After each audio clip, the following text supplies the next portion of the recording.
여러분, 드디어 이 순간이 왔습니다. 짐벌인간 레드미라주가 여러분들께 지운테크의 새로운 원핸드 짐벌을 소개하는 순간이 맞습니다. 바로 지운테크의 차세대 초경량 원핸드 짐벌 위빌 S입니다. 이것이 바로 지운테크의 차세대 풀프레임 DSLR 미러리스용 1kg이 안 되는 900g대의 초소형 원핸드 짐벌인 위빌 S입니다. 위빌랩이 아닌 위빌 S입니다. 우선 장착된 카메라를 봐주세요. 소니 알파 7 시리즈 그리고 렌즈가 2470GM입니다. 너무나도 많은 분들이 열망했던 1kg 미만의 짐벌에서 알파 7 시리즈와 2470GM 렌즈의 장착이 구현이 된 것입니다. 사실 지금까지 소니 알파 7 시리즈, 알파 7 M3 2470GM 이 조합의 영역은 크레인2, 로닌-S, 크레인3 랩과 같은 대형 원핸드 짐벌들의 영역이었습니다. 크레인2 같은 경우는 1.3kg, 로닌-S 그리고 크레인3 랩 같은 경우는 1.8kg입니다. 하지만 위빌 S 같은 경우는 1kg이 안 되는 900g대에서 이 조합이 가능하게 된 것입니다. 그런데 솔직히 말씀드리면 저는 이미 이 위빌 S를 한 달 전부터 사용하고 있었지만 이 정도 조합은 위빌 S의 명함도 못 내밉니다. 겨우 이 정도 조합으로는 DJI의 로닌-SC, 로닌-S의 기를 죽일 수 없을 겁니다. 최소한 이 정도는 올라가야 되겠죠. 파나소닉 S1과 2405 렌즈입니다. 현재 S1H를 제외하고 세상에서 가장 크고 무거운 초고성능 미러리스 카메라입니다. 지금 보시는 것 같이 위빌 S에는 파나소닉 S1과 2405 렌즈까지 장착이 가능했습니다.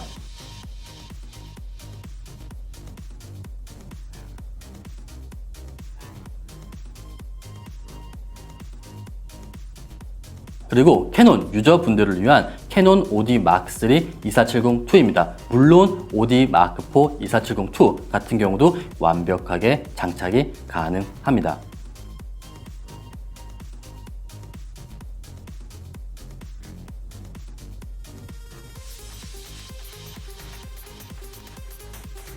자, 그럼 위빌 S와 위빌 랩이 어떻게 달라졌는지 비교를 해보도록 하겠습니다. 위빌 S는 위빌 랩에 비해 카메라가 장착되는 헤드 부분이 매우 커졌습니다. 그만큼 크고 무거운 카메라가 장착되기 때문입니다. 위빌 랩과 비교하면 상당히 가분수가 된 것을 느낄 수 있을 겁니다. 위빌 랩의 상징이었던 3축 락 장치도 더욱 편리하게 배치 업그레이드가 되었습니다. 그리고 이 부분 같은 경우는 저 개인적으로 굉장히 긍정적으로 생각하는 부분인데 위빌 S 같은 경우는 이 하단부에 위빌 랩에 기본 탑재되던 무선 영상 송수신 장치가 별도 옵션품으로 빠졌습니다. 사실 무선 영상 송수신 같은 경우는 사용하는 분도 계시고 사용하지 않는 분도 계셨습니다. 그럴 바에는 별도 액세서리로 따로 제작해 제품 자체, 짐벌 자체의 양산 코스트를 낮춰서 소비자들이 더욱더 용이하게 접근할 수 있는 가격을 만든 것이 저는 굉장히 긍정적이라고 생각이 됩니다. 물론 와이파이 무선 영상 송수신 장치가 별도 액세서리로 판매가 되는 만큼 그 기능과 화질이 더욱더 업그레이드가 되었습니다. 그리고 이번 위빌 S 같은 경우는 크레인2 이후로 정말 오랜만에 전용 리모컨도 별도 액세서리로 출시될 예정입니다. 그리고 위빌 S 같은 경우는 위빌 랩과 동일한 18650 배터리 2개로 짐벌을 운영합니다. 새로운 짐벌이 나왔다 그래서 새로운 배터리를 구매하는 것이 아닌 이미 여러분들이 가지고 계신 그리고 흔하디 흔한 18650 배터리 2개로 위빌 S도 운영이 가능합니다. 하지만 위빌 랩에 비해 전력을 더 많이 소비하는 만큼 솔직히 실 사용 시간은 조금 줄어들었을 겁니다. 그리고 지금 영상처럼 로닌-S에 탑재되었던 스마트폰을 활용한 짐벌 헤드의 컨트롤 기능도 ZY 플레이 앱과 위빌 S는 가능하게 되었습니다. 우선 여기까지가 지운테크의 차세대 원핸드 짐벌인 위빌 S의 대략적인 개요입니다.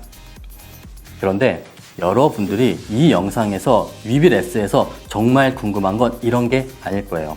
알고 있습니다. 바로 이 위빌 S가 이 작은 경량 짐벌이 알파7 M3 2470GM 파나소닉 S1 2405와 같은 대형 카메라와 렌즈를 장착하고 어느 정도 스테빌라이징 성능이 구현될까? 그게 가장 궁금하실 거예요. 그래서 이번에는 슬로우 모션이나 편집, 트릭이 아닌 짐벌에 카메라를 장착하고 순수한 스테빌라이징 성능을 보여드리도록 하겠습니다.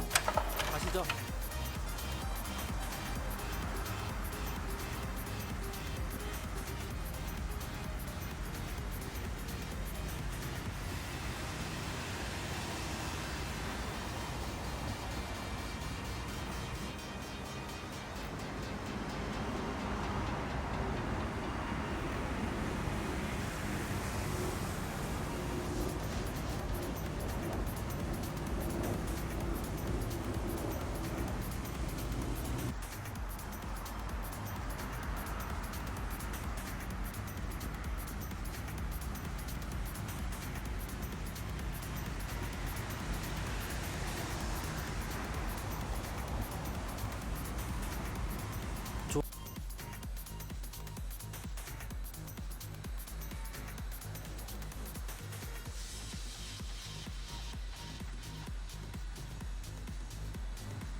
어때요? 우선 이 정도가 위빌 S의 순수한 스테빌라이징 성능입니다. 슬로우 모션이나 편집 트릭이 아닌 위빌 S 그 자체의 성능을 여러분들께 보여드린 겁니다. 솔직히 말씀드리면 제가 사용해 본 결과 이 위빌 S가 크레인 3 랩을 능가한다고 말할 수는 없었습니다. 솔직히 아무리 차세대 원핸드 짐벌이라고 해도 그 태생이 소형이기 때문에 위빌 S가 크레인 3 랩을 절대로 능가할 수는 없어요. 하지만 이 작은 사이즈 그리고 900g대에서 이와 같은 무거운 카메라와 렌즈가 풀프레임 미러리스가 운용된다는 것은 상당히 고무적이라고 생각이 됩니다. 판단은 여러분들이 하시면 되는 겁니다. 그리고 많은 분들이 위빌 랩과 위빌 S를 고민하실 텐데 저는 이렇게 생각을 합니다. 위빌 S 같은 경우는 현재 위빌 랩의 판매가의 거의 2배 정도가 돼요. 그렇기 때문에 만약에 나는 소니 알파7 시리즈 그리고 2470GM이 아닌 F4 렌즈를 사용하시거나 알파 6300 그리고 6600과 1805 PZ와 같은 소형 바디와 렌즈를 사용한다. 위빌 랩 나쁘지 않습니다. 그러나 나는 알파7 시리즈와 반드시 2470GM을 사용해야 된다. 저처럼 파나소닉 S1과 S1H 2405 렌즈를 사용해야 된다 하시는 분들은 위빌 S 또는 크레인 3 랩을 고려하시는 것을 저는 마지막으로 추천드리고 싶습니다. 자, 여기까지가 대한민국 최초 레드미라주의 위빌 S 첫 번째 영상입니다. 위빌 S 같은 경우는 추후 더욱더 자세한 그리고 완전한 양산형이 입고되면은 언박싱 그리고 여러분들이 궁금한 캠코더, 카메라, 다양한 케이블 호환과 같은 영상을 레드미라주 채널에서 가장 빠르게 정확하게 전달하도록 하겠습니다. 그럼 오늘 영상은 여기까지며 본 영상이 도움이 되셨다면 좋아요와 구독, 알림 설정 부탁드리며 저는 다음번 위비레스 영상으로 다시 찾아뵙도록 하겠습니다. 감사합니다.